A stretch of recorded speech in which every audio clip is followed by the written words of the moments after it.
कि आज तो सबके सब घर वाले उसे अपना फेवरेट फुटबॉल बनाकर ही छोड़ेंगे, क्योंकि कोई भी उसे छोड़ने के लिए तैयार ही नहीं था।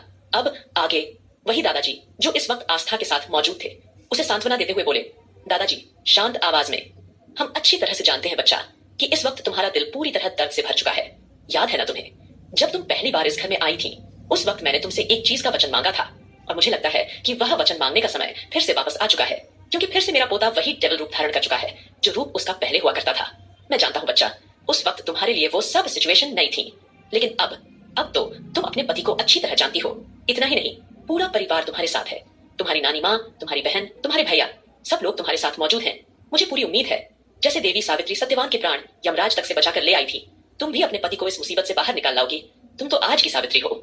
मुझे पूरा यकीन है कि न केवल तुम अपने पति को सही सलामत एक बार फिर उसकी बुरी यादों से बाहर खींच लाओगी, बल्कि जिन लोगों ने उस पर हमला किया है, तुम उन्हें भी खोज निकालोगी। मुझे कहीं न कहीं इस बात का पूरा यकीन है। दादाजी की बातें याद करते हुए आस्था के दिमाग में एक बार फिर अपनी शादी की पहली रात याद आने लगी। इतना सोचते ही आस्था ने अपने सर पर हाथ मार लिया और बेमन से बुदबुदाई, कितनी मेहनत से हमने अपने खड़ूस राक्षस पति को बिल्कुल ठीक किया था, लेकिन ये क्या कान्हा जी, आपने एक बार फिर से उन्हें वही पिशाच सिंघानिया बना दिया। ऐसा क्यों किया कान्हा जी? ये सोचते सोचते आस्था एक बार फिर से रोने लगी। अब तक उसकी नाक टमाटर की तरह लाल हो चुकी थी। तब दादाजी ने आस्था के सर पर हाथ फेरते हुए उसे दिलासा दिया। दादाजी शांत आवाज में, अरे आहान बेटा, एक गिलास पानी ले आओ। लेकिन जब किसी की कोई आवाज नहीं आई तो दादाजी ने तुरंत इधर उधर ध्यान से देखा। वहां कोई शख्स मौजूद नहीं था। तभी उनका ध्यान थोड़ी दूरी पर खड़े सभी लोगों पर गया जो अंश को लेकर एक दूसरे से झगड़ रहे थे। दादाजी ने इशारे से आस्था को वहां देखने को कहा। आस्था ने जैसे ही यह दृश्य देखा तो अगले ही पल वो रोते रोते एकदम से हंस देती है।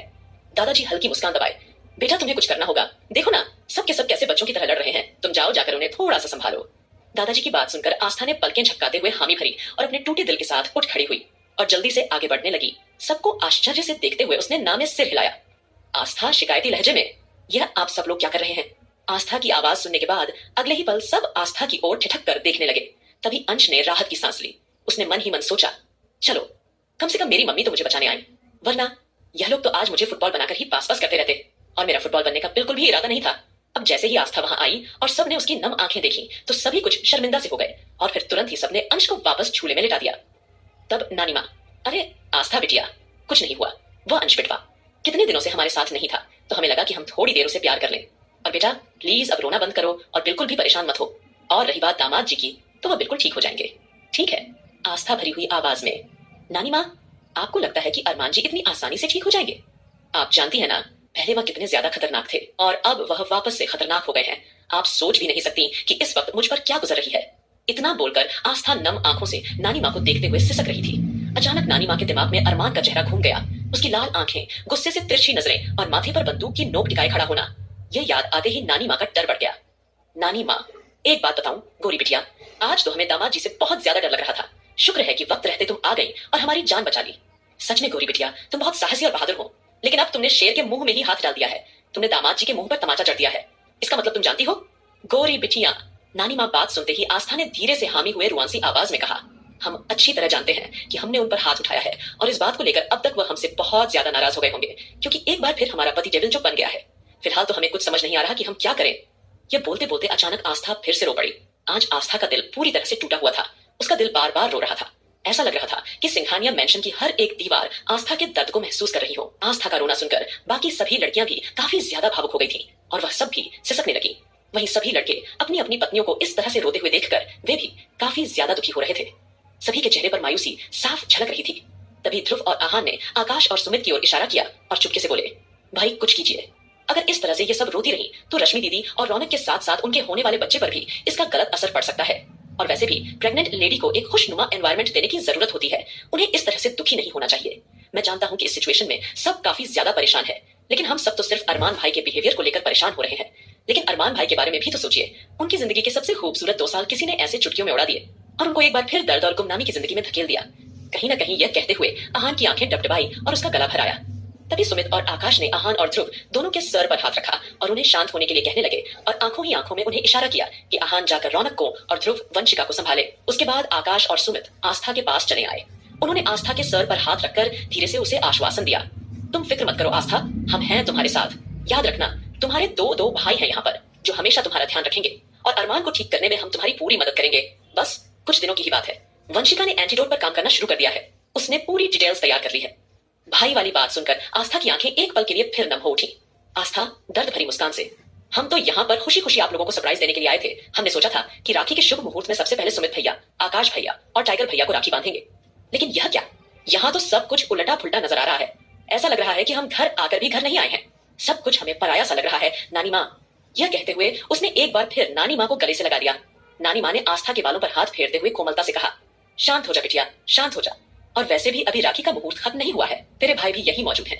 और भाई साहब ने बताया है कि दामाद जी की आंखें काफी भारी हो रही थी, इसलिए दामाद जी अभी गहरी नींद में सो रहे हैं। तभी ध्रुव एकदम से बोल पड़ा, हाँ आस्था भाभी, अभी अरमान भाई 2 से 3 घंटे पहले नहीं उठेंगे, क्योंकि अब मैंने उन्हें फिर से एक ऐसी इंजेक्शन दिया है जो उनके दिमाग की कोशिकाओं को शांत करने में मदद करेंगे। इसके लिए उन्हें ज्यादा से ज्यादा सोना होगा।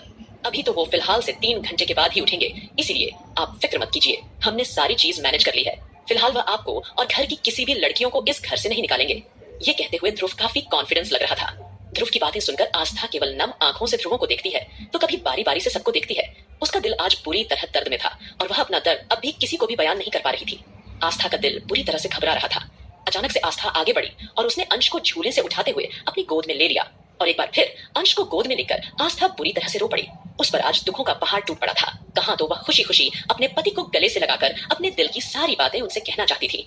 ऑस्ट्रेलिया में उसने अपनी फैमिली के साथ कितने मजे किए थे, उस बारे में वो अरमान को सब कुछ बताना चाहती थी। लेकिन यहाँ आकर तो उसे एक अलग ही तरह के दुखों ने घेर लिया था।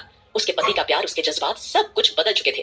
कहां तो वो अपने आप को इस दुनिया के सबसे खुशनसीब लड़की समझा करती थी कि उसका पति उस पर जान छिड़कता है, लेकिन उसे अब उसका पति पराया सा लग रहा था। वही अंश को गोद में लेकर आस्था को इस तरह से रोते हुए देखकर हर किसी का दिल तड़पा उठा था। आहन, जो कि कुछ ज्यादा ही इमोशनल था, वह भी खुद को रोक नहीं पाया और नानी माँ के गले से लगकर वह भी रो पड़ा था, क्योंकि दोनों माँ बेटे को इस तरह से देखना उन लोगों को काफी ज्यादा गहरा दर्द दे गया था। इतना ही नहीं, हमेशा बिना एक्सप्रेशंस में रहने वाले सुमित और आकाश की भी आंखें पूरी तरह से भर आई थीं। सभी को सिचुएशन की गंभीरता का अच्छी तरह से अंदाजा था। वहीं मिनी हॉस्पिटल के बाहर खड़ा हुआ टाइगर, जो कि इमोशनल चेहरे के साथ ये सब कुछ नोटिस कर रहा था और साथ ही साथ अपने कमरे से बाहर जाते हुए मारिया को भी चुपके से देख रहा था, जो कि सारी चीज अपनी आंखों से देख रही थी। लेकिन आस्था या किसी को भी फेस करने की उसमें हिम्मत नहीं थी, क्योंकि मारिया खुद इस वक्त अपनी प्रेगनेंसी के मूड स्विंग और अरमान ने जो उसके सर पर बम फोड़ा था, उन सब बातों से जूझ रही थी। इसीलिए वह चाहकर भी 2 बोल प्यार की आस्था को बोल नहीं पाई। वही टाइगर अब आस्था को तड़पते हुए देखकर टूटा हुआ सा महसूस कर रहा था और तभी उसने अपने उमड़ते हुए जज्बातों शांत किया और मन ही मन कसम खाई, जिसने भी मेरे किंग और क्वीन की जिंदगी में इतने दुख भरे हैं, मैं उसे अपने हाथों से सजा दूंगा। ये सोचते हुए टाइगर बड़ा ही डेंजर लग रहा था। फिलहाल नानी माँ ने आस्था को शांत करवाया और रौनक को चुपके से इशारा किया कि वह उसे आकर संभाले, लेकिन रौनक खुद उस वक्त रो रही थी। वह उस वक्त आस्था को क्या संभालती।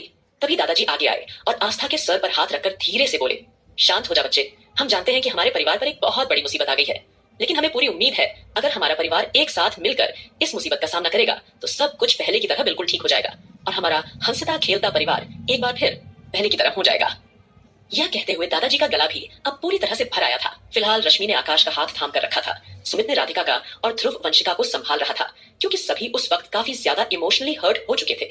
तब नानी माँ आगे बढ़ी और आस्था को गले से लगाकर और अंश को अपनी गोद में लेते हुए प्यार से बोली, शांत हो जा बेटा, शांत हो जा, तू तो हम सबकी हिम्मत है।